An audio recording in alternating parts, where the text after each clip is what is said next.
nagalakaw-lakaw ra ko diri karon kay dili ko kasagaran gyud magajaging aning lugar. So kanang mga kahoy nga nasa likod nako muna yung mga buwak sa utot-utot dire. So timbulak naman ana karon dire. Pag winter season yung ana yung naong walay mga dahon. Pag spring season na kay pa spring season naman dire.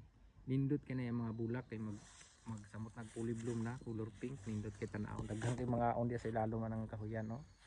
Hanggang kay mga aon dire ay mag-picnic ba uban ng pamilya.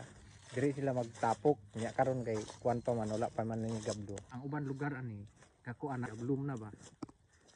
So iya nagpanlaag mga taga dire o kani ginamukol naman no sugod oh. Siguro mga tunga-tunga sa March magsugod na ni siya. Nara na isa nga nagsugod na oh. Parehas na sila nga kahoy. So mo nay bulak sa utot-utot dire. Wala pa dili pa ni fully bloom.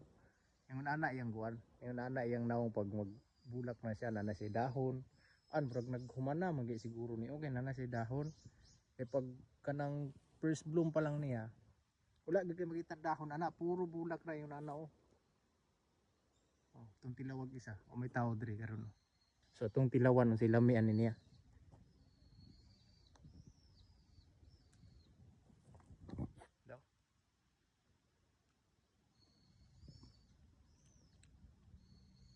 Upload.